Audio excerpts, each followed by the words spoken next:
Okay. All right, Rick. We had Ross on here a couple of times talking about common law. Oh yeah, I heard some of those segments. Ross did a really good job on explaining those things. It's an interesting subject, though. But he made a comment about how there's a separation in the sense of he does certain things and you do other things, and this is where it's coming in.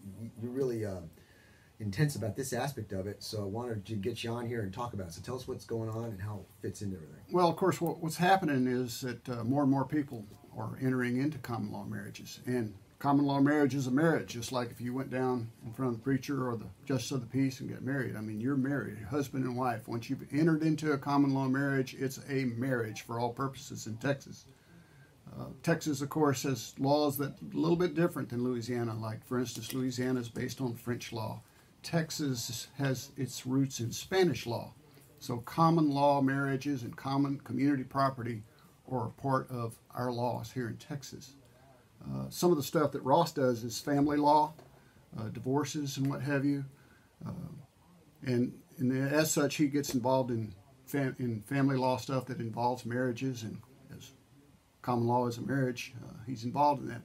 What I do is represent people who've been killed or injured, the families of such. So when I represent a family and a lady calls me and says, well, my husband was killed in a truck wreck, about 2 months later, I find out that it is a common law marriage. And of course, I have to prove the common law marriage in order to be successful. As a plaintiff, we always have to prove everything to prove our case up. So I have to prove that the elements of the common law marriage were there. There's a lot of myths about common law marriage, and I'll give you a few examples. If we talk about being married but never told anyone, there's a myth that we might be. Well, you're not, because you have to hold yourself out as husband and wife. Another myth, if we have kids together and the kids take the father's last name, we're common law. Well, that's not true either. That's a big surprise on that one. Well, it is. You would think that would do it, but you have to hold yourself out. You have to tell others, in other words, that you're married. You have to cohabitate, and the little scenario I just gave you didn't necessarily mean that they cohabitated. And they have to have a mutual agreement, just like any other contract. Both parties have to have an agreement that they're married. So, then another myth, if we agree to be married and then we agreed to be divorced, we can then agree to be divorced in the same way. Well, that's not true, because once you're married, but you cannot common law divorce. There's only common law marriage. So, you agree to be married, you live together, and you represent to others. So, the only way out of that was if you don't have a capacity. Now, you have to have a capacity to contract, you have a capacity to agree to these things. In Texas, marriages so far are only for opposite sex. So, you can't have common law marriage between two ladies or two men.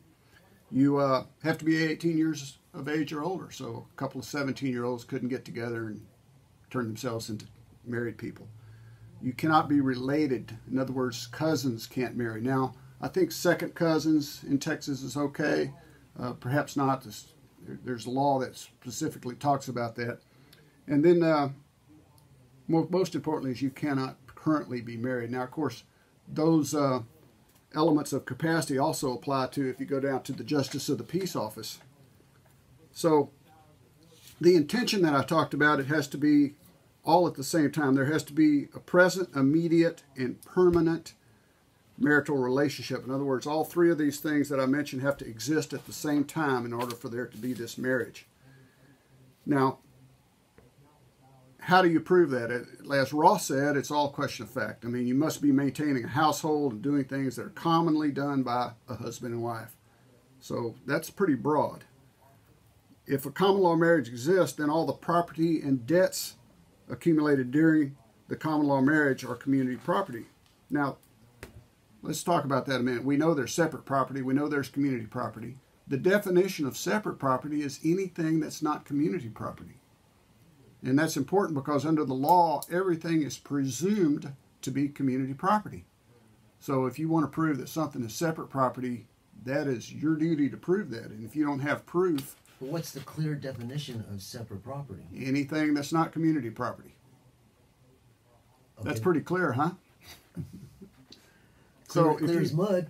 So what kind of proof could you present to show that it's separate property? You can show that it was a gift from someone in particular. You can show that it's an inheritance, but you have to keep it separate.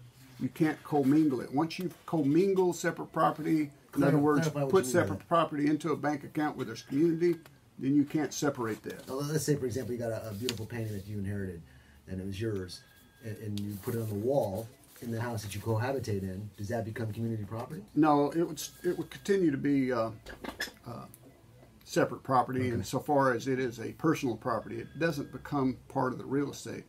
Now, if you have maybe some sort of equipment like an island that you pull out of one house and you go and plant it into another house, so you can't remove it without destroying parts of the other house, then that might become part of the real estate, and as such, then it would become part of whatever property the house is. So, you know, you might be common law married in Texas if you, say, file income tax returns and put down that both people are married. In other words, my spouse.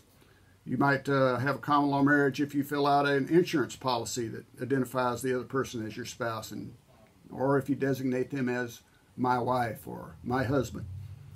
If you purchase real estate, a lot of times you'll see that there's an indication of a spouse, and if you put the other person down as your husband or wife, that might do it.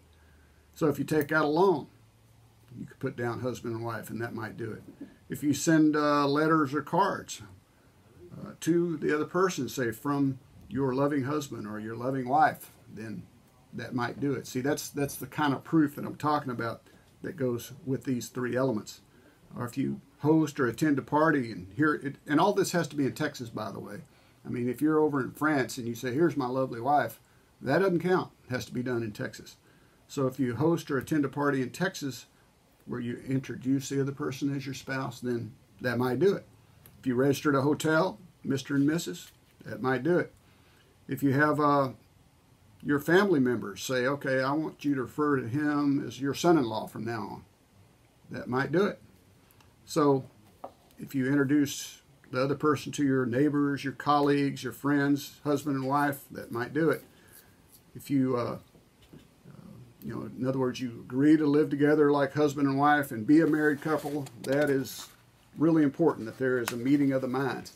I want to ask you something, Rick. What is it, why does the law allow this? I would think because it causes confusion, and they have... Well, the history of it goes back to a time when there wasn't a lot of law. And what I mean by that, lawmen. And there wasn't a lot of justice of the peace hanging out. And there wasn't opportunities, if you may, for couples to go down and get the marriage certificate and go to church and get married. So, I'm talking about a long time ago. Again, we're rooted in Spanish law, which was a long time ago. So that's sort of the history of it. Well, I like to look at it as sort of like the mailman rule. In other words, if the mailman believes your common law, that'd be pretty good testimony to bring the mailman into the courthouse and say, yeah, they lived together as husband and wife, and they got mail that says Mr. and Mrs., and they called each other husband and wife. That'd about do it. I don't think you can get away from something like that if the mailman came in. The butcher, of course we're beyond that now, but back in the day they called it the butcherman's law. In other words, if the neighborhood butcher thought these things, that would be pretty good evidence. It's amazing how these terms come into play. It's interesting. Yeah. Well, and all this could all happen, but if you had proof that you lived in the same house but you had separate bedrooms, see, that's not cohabitation under this law.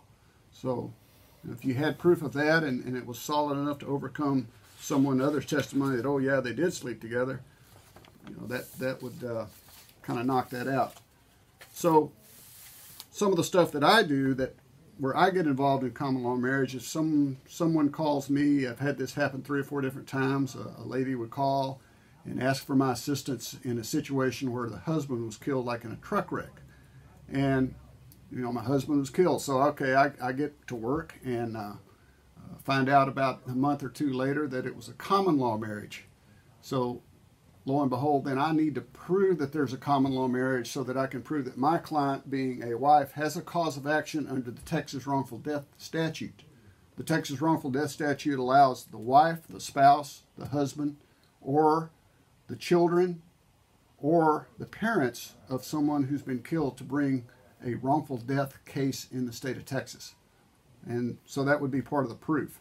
I had one situation where the wife calls me, and another lawyer calls me about 2 months ago, and who represents the parents and the children of the deceased. And lo and behold, to me, he says, they've never heard of this lady. They don't know her. They've never met her. Well, that was put me on edge a little bit, so I started gathering information, and I got a hold of the rental agreement for the place that they lived. And the gentleman had signed my wife and I, and she had also signed as the wife of. So that was pretty good evidence. But what really turned it over, she happened to be pregnant at the time, and the DNA turns out that the child was the deceased child.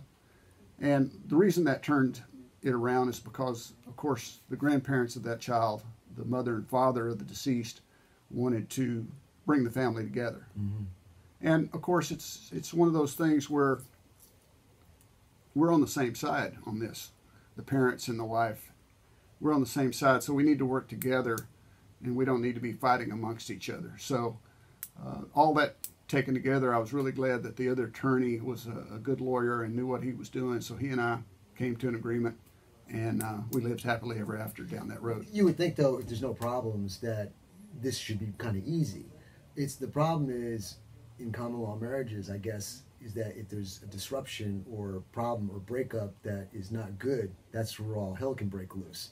Because then you got, it was like you were saying about these parents, grandparents, everybody want to keep the family together. It was a happy thing in the sense of trying to keep the family together, so there shouldn't be too much contestment to that. But if you have somebody who's angry with somebody and wants to get out and thinks they deserve this or that, that's where that can cause a lot more problems, right? Sure. Well, we look at this stuff. Whenever I'm in the courtroom, almost always we got to look at motive. What is the motive?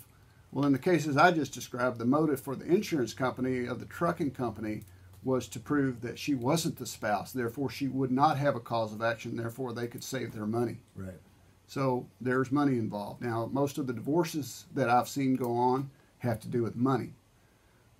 In other words, if there is a marriage and it's a common law marriage and there was a bunch of money made by one of the spouses during that situation, or the funds were commingled that they made during the marriage, one of the spouses wants to prove that it's community property, and so money is the motive. Would you, do people do common law marriages because, I don't mean this ugly, but they're lazy to get married, or they feel there's no need for a piece of paper to show the love between two? I mean, what do you see as one of the main reasons why people do common laws compared to getting an actual certificate of marriage? Well, it's easy. What I mean by that, it doesn't require a lot of work. I mean, you go ahead and say these things and do these things and you're married. I don't know what people's motives are for doing it. It just happens, like so many things in our life. Things just happen. So suddenly we are married, and you can't just say, I'm unmarried. Sort of like, how the heck did that happen? Sort of like seeing bad things, Some things you just can't unsee, It just happens. All right, everybody, look, we've talked about common law marriages approximately 3 weeks now, not in a row, but we touched on it because there's so much. We could probably do another show on it from A to Z, in depth, with a whole bunch of new questions pertaining to it. But we're gonna break up this segment. Rick, I was talking to you about a couple other topics, and I thought they were pretty interesting. I've had a couple people contact me on a couple different issues. One was militias, another one was city parks and penal codes when it comes to carrying concealed or open in the state of Texas. So which one do you want to hit first? Well, this thing about city parks, I mean, we've talked about the right to carry, I don't want to say ad nauseum, but we've talked about it over and over again, and we've talked about where and when and how you can carry, and it's pretty plain. There are rules about that. And when we started the law in January the 1st of 2016, known as open carry law, which allowed us to carry our iron on the outside of our body as long as it was in a shoulder or a holster. Hip holster. Hip holster. The laws became pretty clear about when and where you can't carry. You would think they're very clear, Rick. I guess so many gray.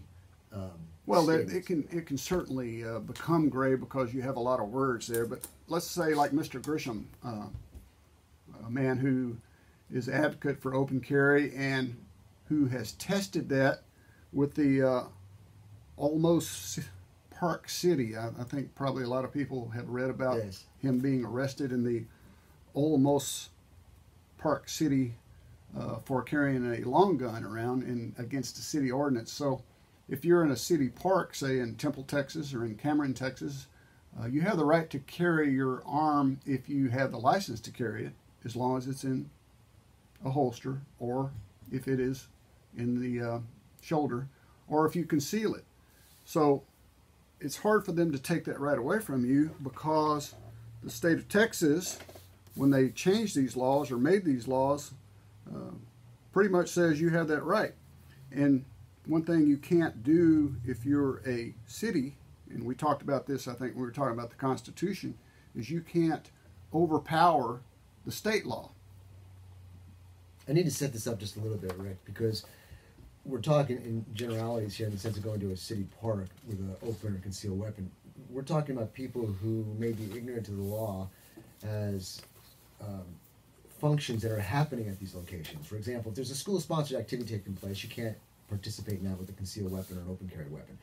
If there's if it's a public park and part of it's cordoned off and taped off, I think you can do that because the state parks can do that. A state park, you can go in with a concealed or open carry weapon, but if there's sections that are being blocked off for whatever reason and they post it, you can't go into those areas. Yeah, I mean, if you're prohibited from going into those areas without a weapon, then you're also prohibited from going in those areas with a weapon. So here we have, let's just say we got a game being played, a baseball game of some sort being played at the city park.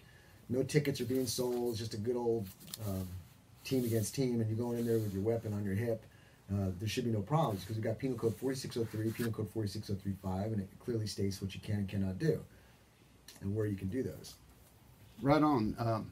And, you know, they have the rules 30.06 and 30.07 that talk about the signs that have to be put up. And they talk about those signs being placed in entryways. Well, a park doesn't have entryways, so you can't put signs up to block people. And also, it is a public park.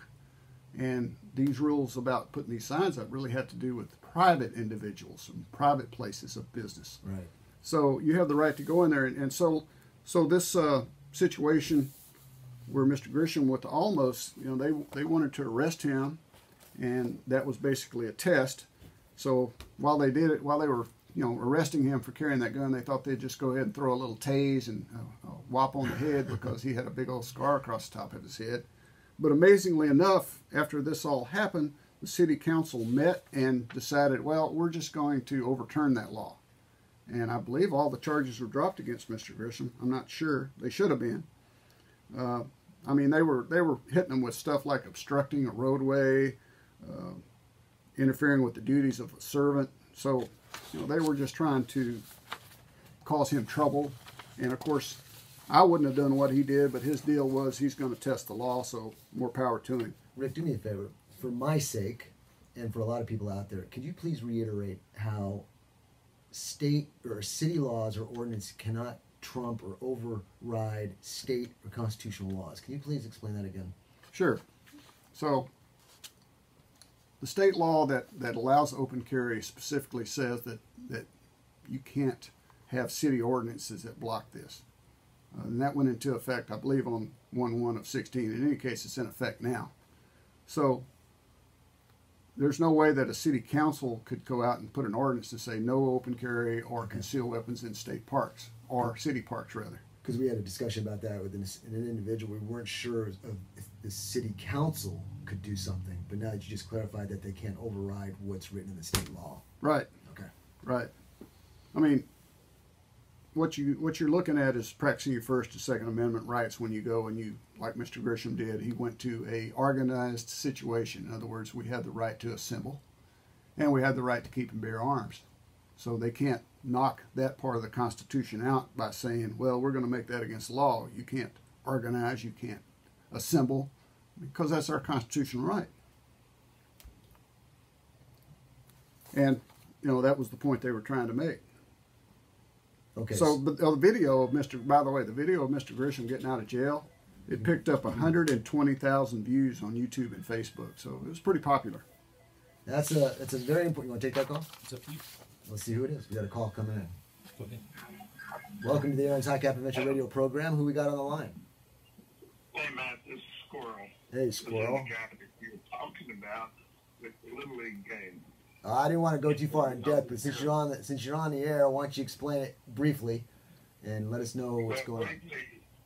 There was two assistant coaches that decided, even though I was carrying all seats, they approached me, got very loud, and told me I had to leave. Got the league involved, told me I had to leave.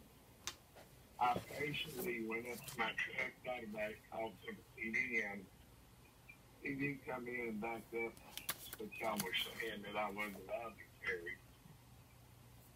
And I had crossed the laws that put it in an illegal standard. Now, the next step to this is these two assistant coaches are going around telling the parents now that for their child to play on this team is unsafe because the assistant carrying a gun.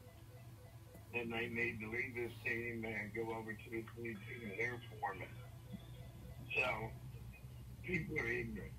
Okay, so just for the sake of time here, basically the major misconception or the ignorance part of it was they felt because there's kids in a park, you couldn't carry or concealed or open carried weapons. Is that correct? Right. Okay. And there has been shooting in that park already is another reason we were carrying it. All the more reason to carry. That's right. Rick, any comment on that? Well, Squirrel, obviously they were mistaken about your right to Can you carry. take that too, Trey? So Okay. anytime you're looking at your rights and their rights, everybody has a right to pursue happiness. You got to balance it out. So I don't know why they were uncomfortable, but you know, if they're going to leave and do that, that's their right. So just like it's your right to carry the But I do, hey Squirrel, I do want to credit you though for walking away and waiting for the law to come in there and to clarify it and to show that you knew your penal code and you understood it. So that's what everybody with a license to carry needs to do. They need to know their penal code. Knowledge is power. You don't have to do any confrontation. Do it in a very controlled manner so that no conflict arises.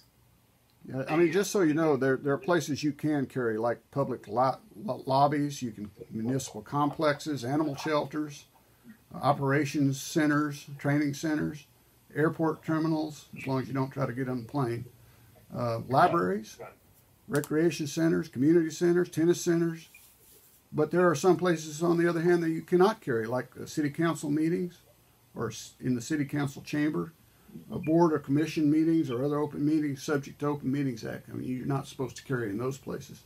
Hey, Squirrel, here's what we're going to do. I'm going to let you go off the line. We might have some other callers coming in, but thanks for calling. Thanks for bringing up the topic. And I want to talk about Penal Code 46035 real quick. People think that they can't go into nursing homes or hospitals and amusement parks and places of worship because way back in the beginning when the law was made, you couldn't do those things. Those were in Penal Code 4603, and then they broke it down to Penal Code 46035. And clearly and quickly what it means is, in Penal Code 46035, those places I just mentioned, you can't go there either, but they have to post a sign for it to be illegal. So in other words, if the sign isn't up, you can go in. If the sign is up, you can't go in. So you just got to pay attention. Why they did that, I don't know. It caused a lot of confusion, but that's what we teach in the class. And I got a class on June 30th, Saturday at 2 p.m. Call or email me if you want to get registered for the class. And of course, the law says you can't go in courtrooms with a gun, you can't go into polling places with a gun. But you're talking about these hospitals, and I mean, the signs that are required are so big that you can't miss them. Well, they used to have them where they weren't, and now when that one soldier went into, especially Scott and White, and it caused a big stink, all the doors now have the penal code. So they've got. Well, and they got to have two signs, and each one of those two signs have to be in English and in Spanish, or they can break it down into 4 signs. But the requirement for 3006 has to do with carrying a concealed weapon, and 30.07 has to do with carrying open. Here's the rub on some people. They keep their 30-06 signs, and you got your gun concealed. What you do? You just open carry your gun. Or if they got the open carry sign up, then you can conceal your weapon. Here, a perfect example for that would be apartment complexes. I'm seeing this all the time. They're not going to restrict you from carrying it, but they just don't want to see it out in the open and freak some people out. Well, that's true. And again, you have to use common sense. If there's one that says you can't carry it open, then, maybe you ought not carry it in there. Okay. Go ahead and take the call. Welcome to the Aaron's High Cap Adventure Radio program. Who we got on the line? Yes, sir. When are you going to make your next announcements? Like church announcements? I'm not sure. We'll have to get back to you on that. This is a gun show, so thanks for calling, and you can check it later. Rick, we've got about, 7-8 minutes. Did we finish up on this? We want to go to the next section here? Or do you have something else you want to talk about on this? Well, okay, let's talk about a minute about private. When we talk a little bit about city parks, private businesses can always prohibit with these signs. So what we got to look at is what is the legislative intent. The legislation has made it very difficult to keep people from carrying. In other words, they require the sign that can be, it has to have 1-inch letters, and it has to say exactly what the legislature says. So for it to be in English, for it to be in Spanish, for it to have to do with a concealed gun, and then also a different, separate, whole nother sign for open carry. Pretty soon the front of your store is going to be nothing but the signs. I mean, they can be 24 inches wide, they can be 3 foot tall, but they also allow, if a private person wants you out, they can tell you to get out. If you don't leave, then you become a trespasser and you can be arrested then. They also allow the business owner to pass out a card. If you walk in with open carry and the business owner hands you a card and it has this exact language on that card that says you shouldn't be there with your open carry, or if the separate one says with your concealed weapon, then you better leave or you'll become a trespasser. I want to comment on that. I totally respect the private owner's decision as to whether they want guns in there or not. Obviously, I disagree with the logic behind it, that you may be safer without the guns, but I respect their opinion. But the one thing that gave me a bad rub was this. I go down to requalify as an instructor, and we have a 33-year veteran of the DPS up there teaching this class on signage. And he goes, that no Ghostbuster sign, the circle with the slash? Well, if they put that on the door, you know what they're thinking. Don't go in there. And I wanted to go through the roof, because you just here specifically said verbiage has got to be right. It's got to be 1-inch lettering in height. I mean, if it's 7/8 inches and you want to refuse it, then you're stupid, okay? But if it's basically general English and Spanish, properly posted and all this kind of stuff. But now I have this thought process that if this 33-year vet DPS thinks like that, is that the thought process throughout the entire DPS, or a lot of them? So if you go into a store that has a no Ghostbuster sign on it, and for some reason there's disturbance and an officer comes in, I got to worry about, does he really know that I have the right to be here because the signs weren't posted, so on and so forth? So just keep that in mind, everybody. Know your signage, know your laws. This way, when something gets outside of that realm, you can adjust yourself accordingly. Trey, let's take that call. Let's see what's going on. Welcome to the show. This is Matt. Who are you? Hold on just a minute. Don't got a minute. So I would like to do an announcement. You'll have to call. You'll have to call back, ma'am. Thank you. All right, Rick. Let's talk about this other segment here. I had another individual contact me asking certain questions, and the topic of militias came up, and we all know, based on the Constitution, what that's all about. But I'm not sure we do. Well, we should. But you're right. A lot of people don't. They're ignorant to it. They get this concept that militias are bad. And the true sense of the militia is not bad. It's actually fantastic. So I was wondering, with your skill and expertise, is there any outlying laws or procedures or concepts or things that you can promote here in the sense of what's good and what's not? How much time do we have? You got about 4 minutes. Hey, no way. Well, let me say in 4 minutes that really the concept of militia is changed over our history. It's changed since the Constitution was written. In other words, the Constitution says what it says, but the concept of the militia has changed. If you've ever gone up to Concord, Massachusetts, which I recommend everybody. When you say concept, do you mean public opinion or public thought of it? Is that what you mean? No, the reality of it. Okay, go ahead. Okay. Up there is a Minuteman, and that was the original militia, and that's the sort of thing that was thought of when we think of militia as it being a good thing, and that's the sort of thing that was thought of when the Constitution was written. A man with his musket, with one hand on the plow, ready to leave the plow in 1 minute if he was called on to protect our nation and to protect our freedom.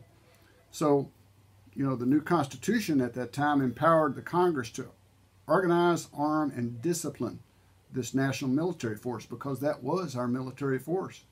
It left a lot of control to organize those forces to the state governments. So this was the United States ideal of the citizen soldier in the militia, is the Concord Minuteman of 1775. Now that's changed over time, as I said, because right now there are two kinds of militia. There's the organized militia, which consists of the state militia forces, notably the National Guard and the Naval Guard. Now, don't get those confused with the National Guard of the United States, although that is what makes up the National Guard of the United States today.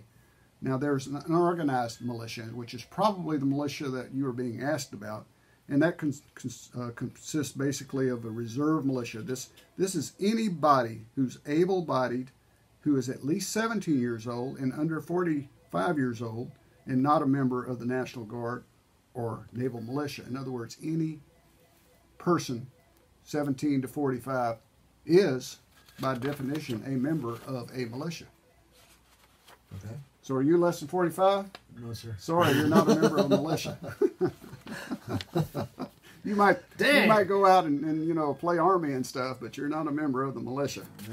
I may be broke in a few places, but I'm still good as I was. Okay, good. So when old George Washington was handling this, he was in charge of the Continental Army, and there was a lot of things going on at that time.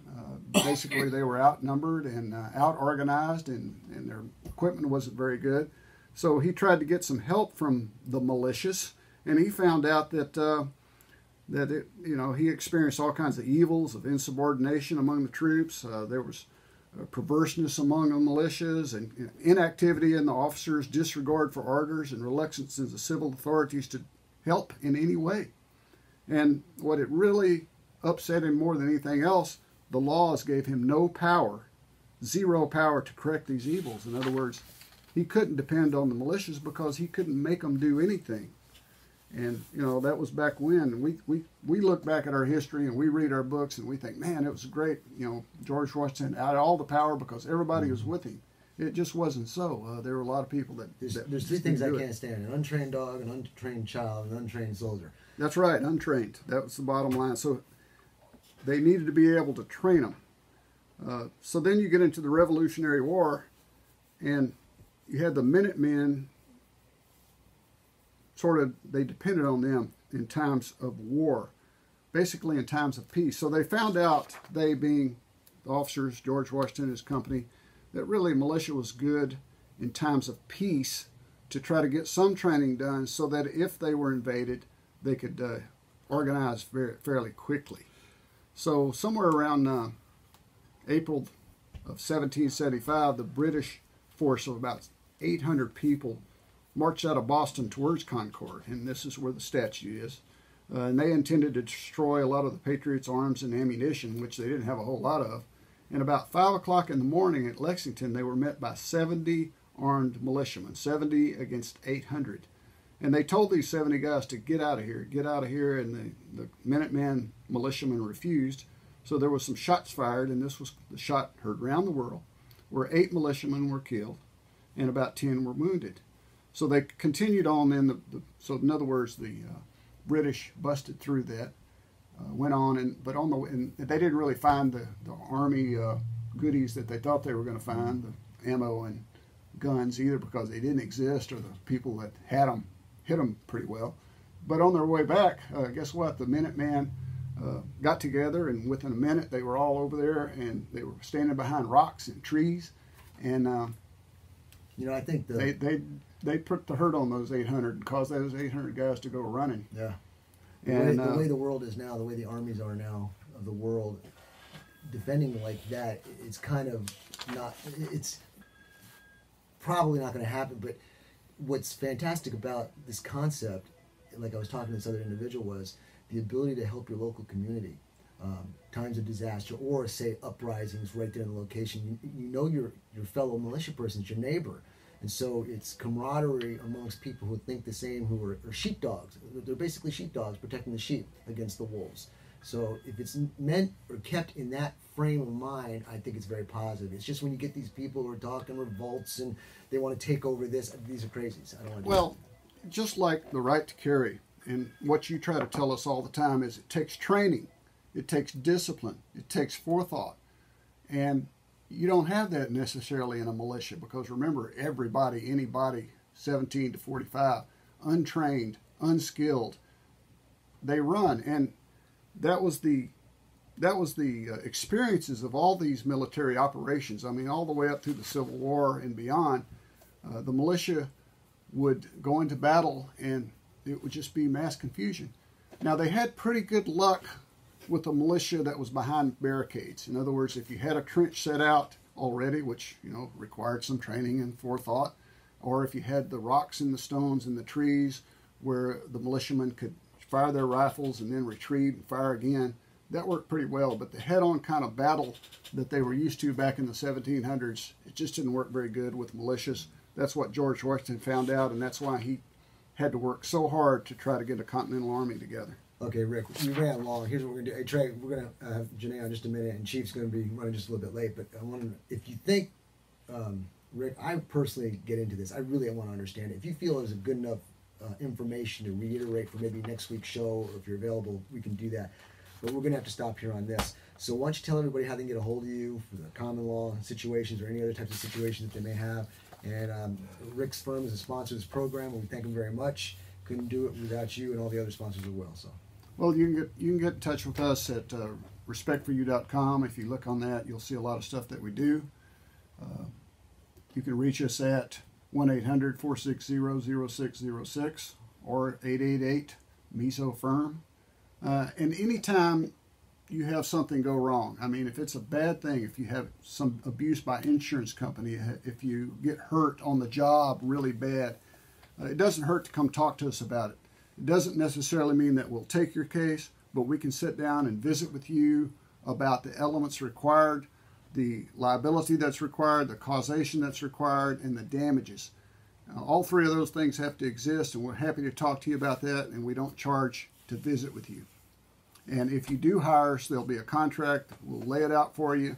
You can look at it and determine what you want and don't want, and we can talk about that too. So it's pretty easy. We don't bite. Come see us. Okay, sounds great. Thanks a lot, Rick. Appreciate you. Trey, yeah. Give us a quick commercial for the firm, and then we'll come back with the delicious Janae Goodman.